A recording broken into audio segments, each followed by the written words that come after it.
If you want to learn from the best pros in the world but don't feel like VOD reviewing yourself and want it cut down in a short period of time, well, this video is for you. Today we're going to be covering Peterbot and Cold, who look like the best duo we've ever seen, and some things that they do that any player can take away from. So we know they're going to land Raft and they're going to wind up getting their side uncontested. Now we know they have Raft Coin and the Mythic Og.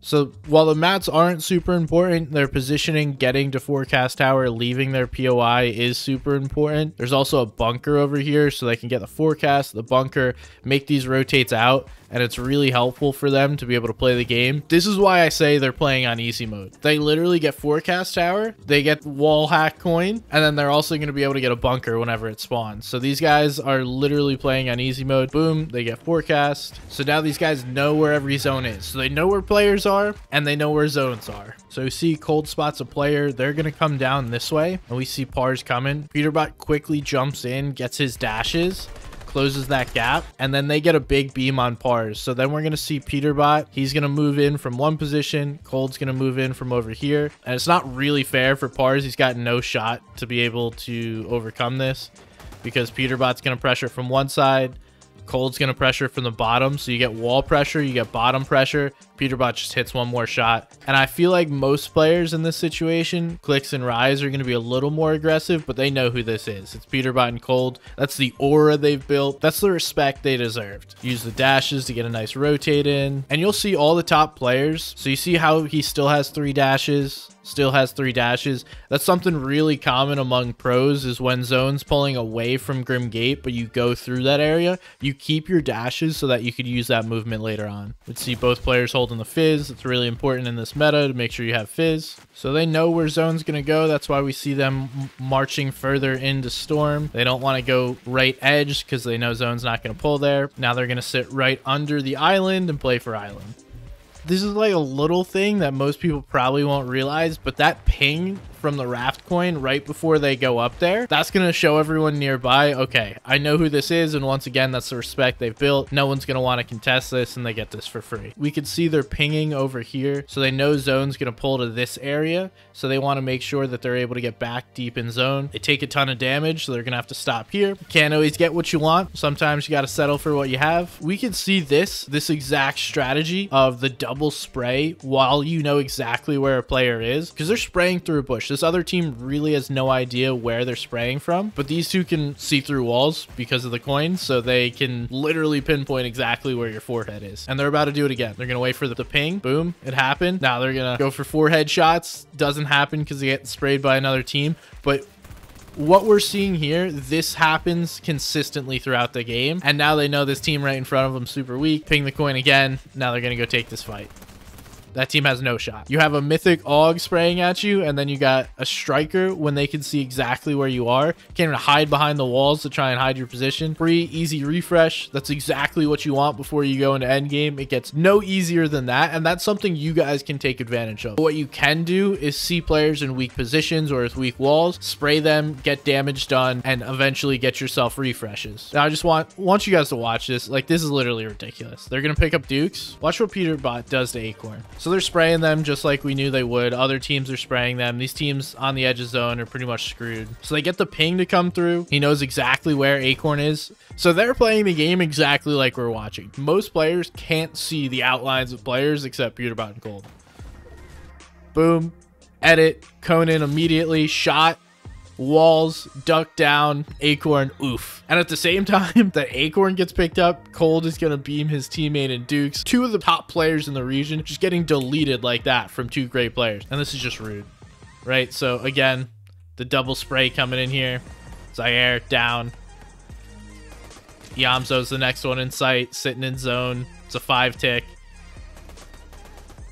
Down, another one. And this is the power of the coin here. So they know that he's the solo, right? They know he's down here. Batman Booga exactly where he is. They're able to pick up the refresh. Batman Booga escapes for the moment.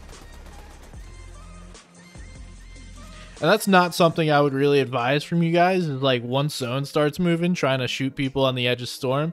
But this is good in their case because now that player is going to draw more attention than they will, and these two can just sneak up above.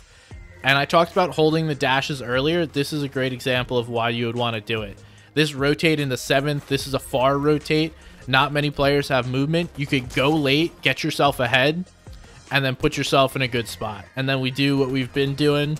Just spraying kids on the edge of zone, double spraying. That focus, being able to together spray the right player at the same time, that's huge. A lot of players will struggle with that. They'll see 2 players. One will shoot at one will shoot at the other, and then by the time that you get on the same page, it's too late. So understanding quick communication, being able to communicate, this is the player we want to shoot at, get an elim that you didn't deserve. This is going to be a pre-edit play. This is going to be the only way that you're able to really stop pre-edits consistently, because Bila and TK sitting right on this wall, when you have players do this, pre-edit goes down, they immediately throw down the armored wall, and that's just okay, there's nothing you could do there. Great play by Bila and TK there to stop that. This is one thing that I think is the most important to take away from this is a team that could easily play and take high ground. The fragging power, the mechanics of these two easily could just go up for height, but they choose to stay on ultimate low, and that's for one big reason, because with the power of the coin, they're going to be able to pick up way more elims and then control that layer way easier than most teams. So they have a better understanding of layers. If we take an outside perspective and look, their front side low, they're going to be able to see what other teams are trying to take this position. Right now, it's Reet and Epic Whale, so those are going to be the target. And unfortunately for Reet and Epic Whale, you're now in the sights, and they're going to have to be forced off this layer because Peterbot and Cold have decided this is our layer. We're going to take this one down. If you guys want to play us for this, you have to fight for it. So Zone's going to pull into this open space over here. Everyone's up on the hill. Peterbot and Cold recognize that Zone's pulling away. Gonna again use one of their dashes, so they got one left, but saving those is key because now they're able to get front side of zone. And if we just take like a massive look out of where everyone is away from these two, and these guys are going to choose whatever position they want. And there's nothing you could do about it. Even the striker alone is going to bleed through builds unless you have 2 layers. So when you have a striker and a mythic AUG coming through, there's nothing they could do. See how Cold goes, grabs the body, brings it back?